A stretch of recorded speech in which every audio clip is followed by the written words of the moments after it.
E se no fim de semana o quadro já era ruim, a manhã de ontem mostrou que ele sempre pode ficar pior.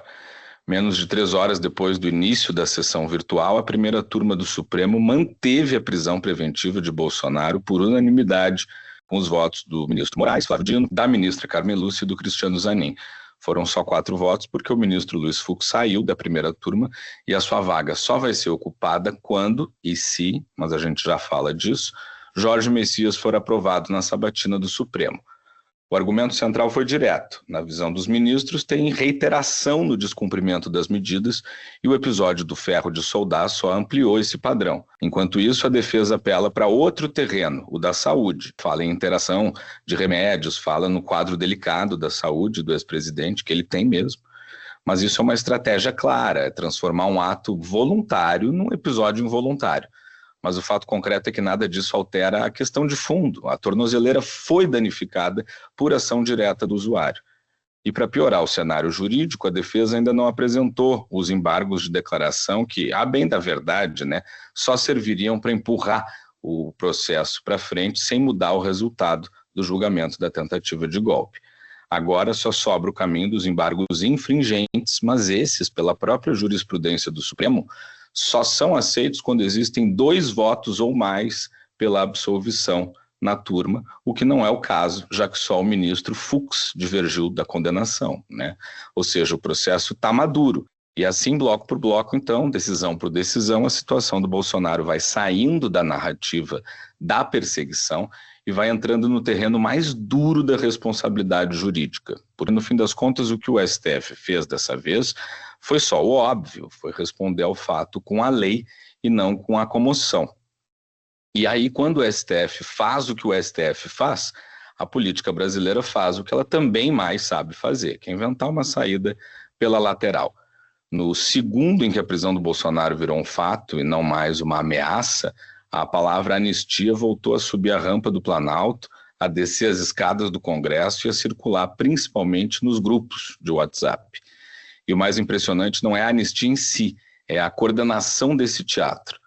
Para alguns é um plano antigo, guardado para ser usado quando o ex-presidente fosse preso pelo julgamento da tentativa de golpe. Para outros é um improviso do tamanho do pânico. A verdade provavelmente está aí no meio, uma mistura de cálculo com surto. E a coisa chega a beirar o ridículo quando a gente vê a cúpula do bolsonarismo tentando organizar a resistência como se fosse uma reunião de família disfuncional, porque foi isso que foi a reunião de emergência do PL, convocada pelo presidente do partido, Valdemar Costa Neto, ontem, segunda-feira.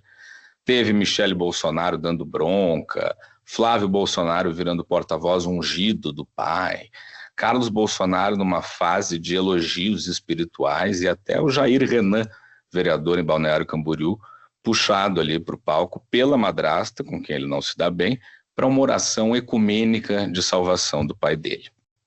Tudo isso enquanto o deputado Alexandre Ramagem está foragido em Miami e mandando recado do aeroporto como se fosse uma ex-namorada arrependida, quase pedindo desculpa para os colegas de legenda por ter fugido. Mas o ponto político é esse. O movimento pela anistia hoje não é jurídico, ele é eleitoral e é vingativo. É uma mistura quase química, de ideologia, vingança e oportunismo, um clássico de Brasília. Tem, claro, um elemento ideológico, um bolsonarismo que precisa manter viva a narrativa da perseguição para não desmoronar como projeto. Se não existe injustiça, não existe coesão, e se não existe um mártir, não tem a mística em torno do mito, Mas tem também vingança, e não é uma vingança sutil.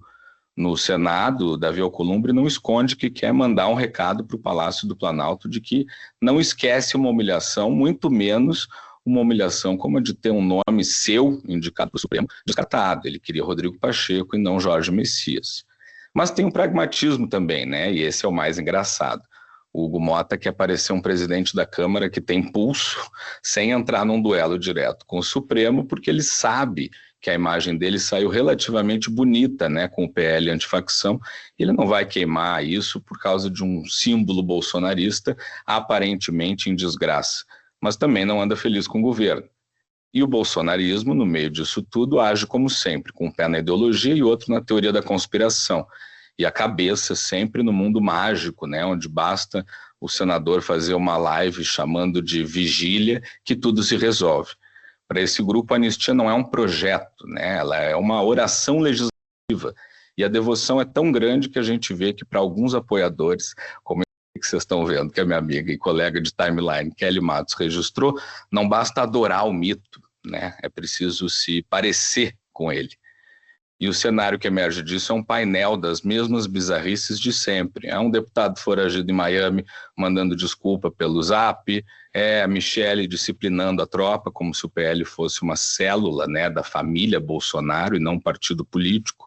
Flávio virando porta-voz por linhagem e depois de negar a ciência durante toda a pandemia, chamando o STF de negacionista da ciência, e o pai dele lá dentro da Polícia Federal pedindo para que a Câmara paute a anistia como se ele estivesse ali comandando um churrasco pelo telefone.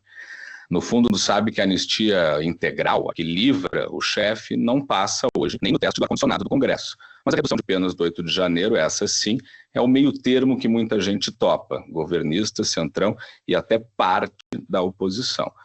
E aí, claro, vingança, né, ideologia e pragmatismo se encontram numa mesa só. É Brasília 100%, um terço de convicção, um terço de cálculo e um terço de revanchismo, porque por aqui nem as contas e nem as mágoas se fecham com muita facilidade.